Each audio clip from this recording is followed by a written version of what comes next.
ভর্তা প্রেমী কে কে আছে আমার ভিডিওতে এসে একটা লাইক দিয়ে এবং কমেন্ট করে জানিয়ে যান যে কার কার ভর্তা পছন্দ। আসসালামু আলাইকুম, কেমন আছেন সবাই? আশা করছি আল্লাহর রহমতে সবাই সুস্থ আছেন, ভালো আছেন। আমিও আলহামদুলিল্লাহ বেশ ভালো আছি। তো চলে আসলাম নতুন একটা খাবারের ভিডিও নিয়ে। তো আমাদের বাসায় কিন্তু বিয়ে লেগে গিয়েছে। তো আমাদের বাসায় বলতে আমার দেবরের বাসায়, আমার দেবরের ছেলের বিয়ে। তো সেখানে দুপুরে খেয়েছিলাম বিরিয়ানি। তো খাওয়ার পরে এরপরে রাত্রে তো খুবই ইচ্ছা করতেছিল ভর্তা খাবো। তো যখন মাথার মধ্যে ঘুরপাক করে যে ভর্তা খাবো, তখন আর মানে কষ্ট হলেও ভর্তা খেতেই হবে। তো আমি যে গরম গরম ধোয়া ওঠা ভাত আর সাথে নিয়ে নিয়েছি লইট্টা মাছের ভর্তা। আচ্ছা, অনেকেই লইট্টা মাছের ভর্তা বলেন তো, লইট্টা মাছ কে কে খান? লইট্টা মাছ আমার কাছে মনে হয় লইট্টা শুটকি আর লইট্টা মাছের ভর্তার মধ্যে খুব একটা পার্থক্য নেই। তবে আমার কাছে মনে হয় এই কাঁচা মাছের ভর্তাটাই বেশি ভালো লাগে শুটকির চেয়ে। তো যাই হোক, আমার কাছে শুটকি বলতেই অনেক বেশি ভালো লাগে আর লইট্টা মাছ বলতেই আমার কাছে খুব পছন্দ।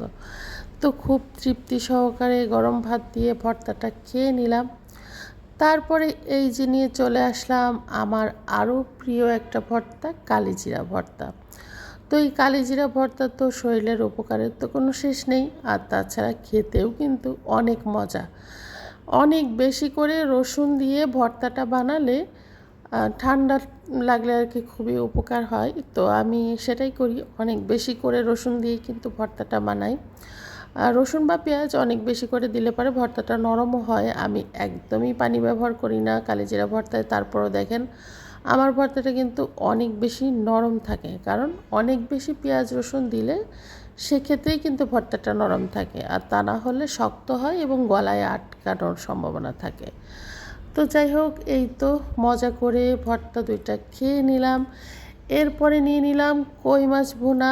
তো আমি আসলেই কই মাছ পছন্দ করি না, তবে আমার বাসায় আমার বাবা খুব পছন্দ করে, সেজন্য নিয়ে আসছিলাম।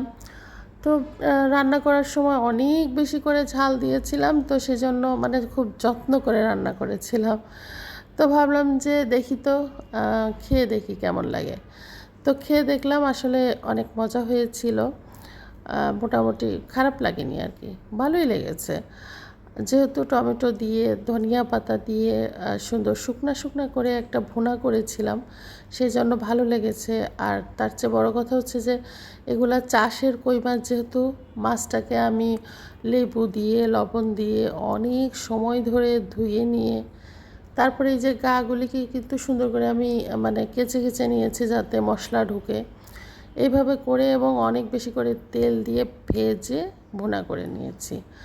তো যাই হোক, আমি তো কই মাছ দিয়ে খেয়েও আমার কিন্তু তৃপ্তি হয় নাই। শেষ পাতে একটু ভর্তা নিয়ে মুখটাকে মানে সুন্দর একটা যাতে ইয়া থাকে, মজা থাকে, সেই জন্য আমি লাস্ট পাতে কিন্তু খাচ্ছি শীতল শুটকি।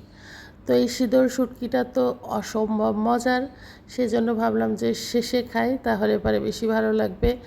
তো এই যে শীতল শুটকি খেয়ে নিলাম। সবাই ভালো থাকবেন, সুস্থ থাকবেন, আল্লাহ হাফেজ।